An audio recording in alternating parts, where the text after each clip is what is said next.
So in my last Detangle and Talk video, I was asked to talk about the Diva Curl debacle, the Diva Curl situation that's going on.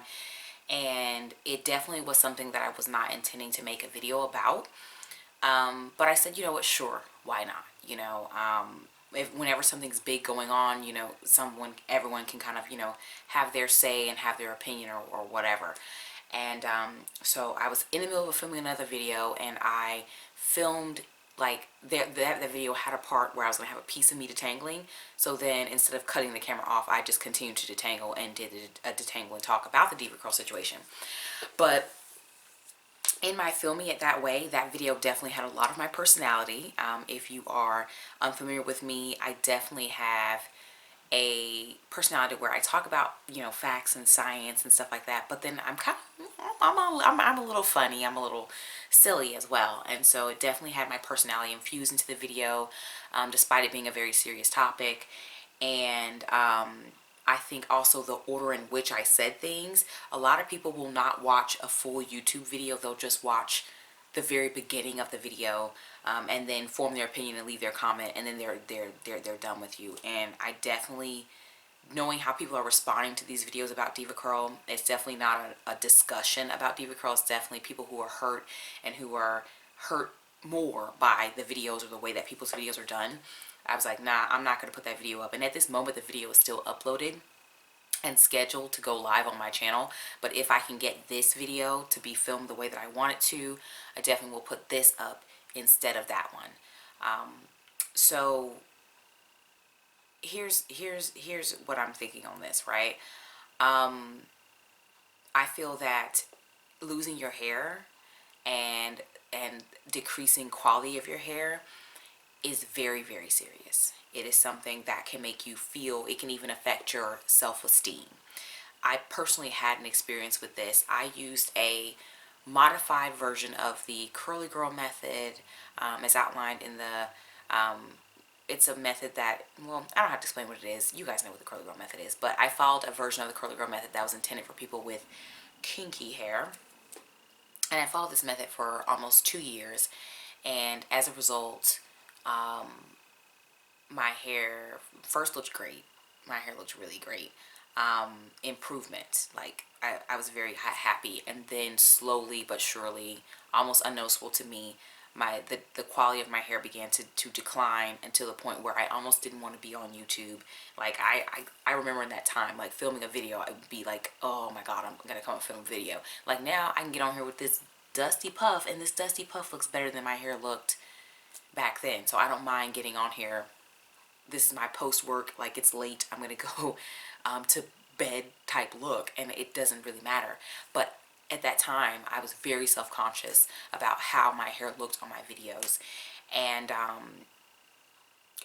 my story really doesn't have that great of an ending, because what I had to do is I had to basically, I mean, even after I changed my hair care practices and everything like that, I still basically had to grow a whole new head of hair. There was trims, then I did a cut, I got my hair professionally cut, and so I had to grow a new head of hair. And I hope that, a lot of the people that are affected by this Diva Curl situation can remedy their situation by just discontinuing the use of the products. But you know, push comes to shove, it could be a situation like mine, where you have to grow a new head of hair, and no one wants to do that. So I'm definitely not making light of this situation. I understand how terrible this is for so many people, and I really hope that there is resolution. I really hope that something positive can come from this. So I feel like there are three distinct groups in this situation. The first group is people who have been using Diva for years, or people who occasionally use Diva or use Diva in conjunction with their other products, and they are not experiencing any damage, any hair loss at all. There are still those people out there. They still exist. I feel that a lot of people who are making these videos are people who use Diva Curl and have not experienced anything, but they're not using Diva Curl in solidarity with people who are experiencing issues. Then you have the second group of people, which are people who seem to be experiencing extreme irritation, like a reaction to something that is in the products. It doesn't take but one time using a product for it to cause a skin-based rash or redness or irritation or a headache, or it only takes one use. If you are allergic to something in a product, or you're having a reaction to an irritant in a product, you're going to have the irritant. It doesn't matter if you've never used DevaCurl before and you crack that product open for the first time, you're going to have irritation. So I see a large irritation group, and irritation could also lead to some of your hair coming out. Depending, if it's prolonged exposure to something that's irritating you. And then there's a third group of people, which this group is experiencing the classic symptoms of buildup. And buildup can cause your hair to be limp, lose curl pattern, not respond like it used to products. It can cause your hair to just be overall dull, and it's just where your hair just, you're not losing your hair or anything like that. You're not itching, you're not burning, but your hair just seems to have decreased overall in quality, and buildup can do that to you. And so the first group that I kind of want to talk about is the irritation one, because I feel like this one is more severe. I think it's more shocking to someone. There are many hypotheses going around about what it could be in the DevaCurl products that are causing this. There are people who are pointing to the fact that DevaCurl has changed ownership a couple of times. There's also some people talking about the possibility of the plastics being exposed to heat and leaching and all of that. But what I will say about those things is that we don't really have any evidence. We don't really know if those things are causing anything. We don't, correlation is not causation. And I'm not saying that those things are incorrect, because I don't know enough to say that those things aren't right. It could be. That very well could be the cause of the situation. But, and I know that right now, people who are coming out, there's been a cosmetic chemist who's talked about this. There's been a dermatologist who's talked about this. And from people who know about ingredients and skin and that kind of stuff, there seems to be nothing in the products that is causing irritation. And I think people have to know a little bit about the legalities of labeling. First of all, DevaCurl is a US based company as far as I know. I am in the US, if you can't hear from my accent, right? But as far as like what companies can legally do with labeling on products, they have to disclose everything, right? And everything has to be tested before it comes to market and all that kind of stuff. But there's one thing that's kind of like a weird little thing that they allow, and that is fragrance. You can just put the word fragrance on a product here in America. I don't know about other countries if that's allowed or not, but you can literally put the word fragrance on a product, and fragrance could reference any number of chemicals, any number of combinations, and many things that are used to create fragrance in products are irritants. A lot of them are things that irritate people. I know of people that go out of their way to use fragrance-free products for this reason, because of irritation. Even my own self, I personally have issues with some irritants in two particular gels. Two gels. These gels make me weepy, like instantly. The gel cracks open as the wet hairs by my eyes, weepy. Sit under the dryer, it fumes in there, weepy. And so thankfully I don't have skin irritation or anything like that. My skin allergy is white tea, and I just can't use face products that stay on my face that have white tea in them. And again, burning. There was one time in college where I was like hiding my face because like I couldn't even wear makeup, and I was slathering my face in aloe. Like it was really bad. It tore my face up. And so something that is possible, but again, I don't know enough to say that this is what it is. Just opening up a possibility is that DevaCurl could have changed what they are using in the fragrance, because changing the fragrance is something that can be done very discreetly. Changing the fragrance can be something that can be done legally, and it is definitely a strong connection between fragrance and people being irritated. Either that be a skin irritation, or like me, it irritates my eyes. So a lot of those things can cause irritation. So therefore, a company can change what's in their fragrance little mixture concoction, and then you have an old bottle and a new bottle, and you look at the two bottles and they still look like they have the same ingredients, and you don't know what was in fragrance ever, and you don't know it was changed.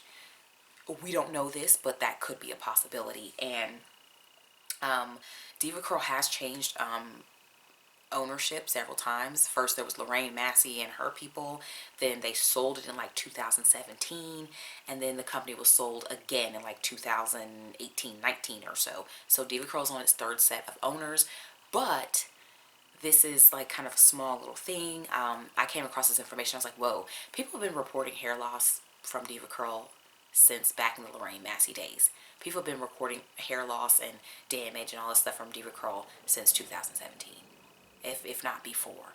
So it could be that people have been irritated since the dawn of time, and maybe they switched to an irritant in the fragrance that just is affecting more people. Or now that we have the internet, and the internet's more commonplace, more people are just coming forward. So that could be a possibility. But other than that, the other ingredients that are found in DevaCurl, those ingredients are in other products. They're not causing this level of irritation for people. The bottles that DevaCurl uses, other brands use the same bottle, the same bottler. Bottles actually tell you like who makes the product, where it comes from. And so if this was a situation with the storage and all of this with the bottles, then those other brands should be causing all these problems for people's hair as well. The same brands that use the same bottle material and all that kind of stuff. So I don't know, y'all. Like, I've said it 1,000 times, but I feel like fragrance is the most probable thing because they don't really have to tell you what's in fragrance. And fragrance is already irritating to a lot of people. And it can be a one-time use. You open it up one time and boom, irritation. One-time use. And then the other group of people that are experiencing issues are the people who are having this classic symptoms of buildup. The DevaCurl cleansers, DevaCurl offers two cleansers. They have a no poo and a low poo. The no poo has ingredients that, it has a cleanser, it does, a surfactant, but it's extremely low on the ingredients list. I missed it when I was looking for it in the ingredients. And then the low poo has a surfactant as well. It is in the top 5, but I believe it's a very mild surfactant, and so it's not a very strong cleanser. However, DevaCurl in the last few years have come out with a lot of products that have things that could possibly cause buildup. There are products that have coconut oil, and I remember a whole situation where Lorraine Massey answered someone's question. They were asking about coconut oil or maybe it was another type of oil, and Lorraine said that the oil was not okay. And the person was very hurt by this because they were like, but your products have the oil in it. Why are you telling me that it's not okay when the DevaCurl products have this oil in it? So, and DevaCurl has come out with even more products, more newer products that have, these, coconut oil and other things in them that can cause buildup, but then they do not provide you with a cleanser that can actually remove these things. And I feel like that's worrisome. I'm not blaming the consumer because I know any video that mentions buildup, people are instantly turned off and they are instantly upset about it, and they feel like they're blaming the consumer. I'm not blaming the consumer here because the consumer is only responding to what they've been given. The consumer is responding to the advertisement that has been given to them. And so Diva is advertising a complete system to people. They're saying, use these cleansers. I've got it, oh, you're having buildup? I got Buildup Buster for you, honey. Even though I've heard several people say that Buildup Buster causes buildup. And they're like, oh, we've got the solution for you. We got everything that you need right here. You don't need anything else. And even though they're not explicitly saying that, that's the feeling that Diva evokes. It makes you feel like this is what you need to use, and we've got the complete system. So then you continue to use them over and over time, and that can cause buildup. And if you have buildup on your scalp, that can cause issues that could cause your hair to fall out as well, unfortunately. So, I don't blame the consumer for this at all. I feel like DevaCurl is not really educating the consumer in a way that they can make better choices. DevaCurl is not giving you all of the information, I feel.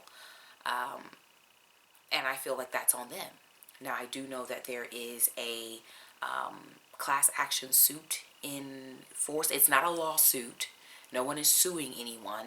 It's more so of one of those things like, if you've experienced hair loss from DevaCurl, come on forward. They're just asking for people to come forward with their stories and that kind of stuff.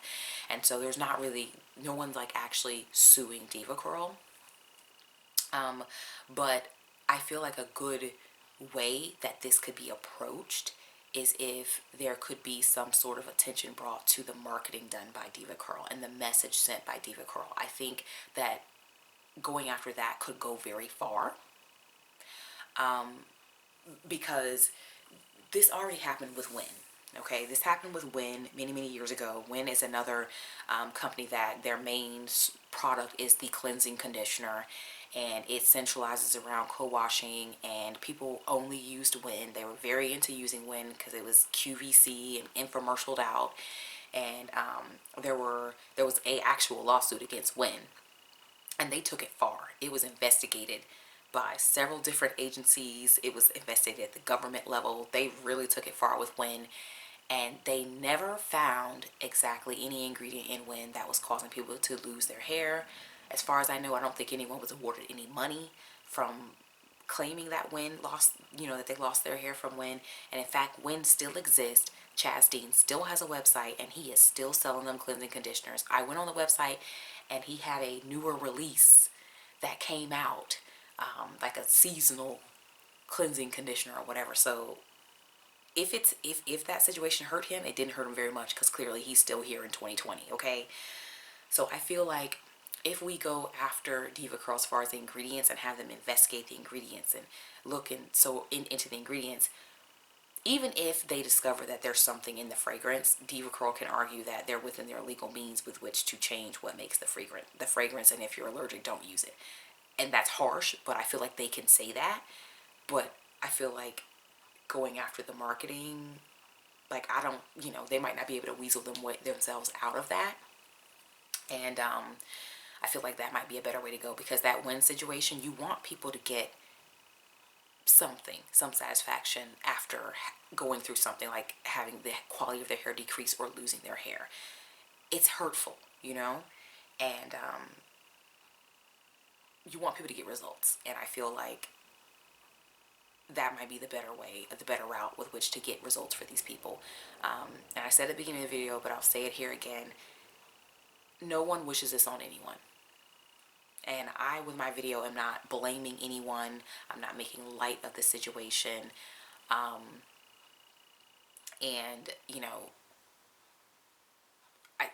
I'm just not blaming the consumer, and I'm not, laughing at your pain. And I hope that you figure out what's best for you. And I hope that you don't have to go extreme as me and have to grow a whole new head of hair because of the damage that you experienced. And I think that's about all I can say. No cute outros, because you don't want to do too much of your personality in videos like this one.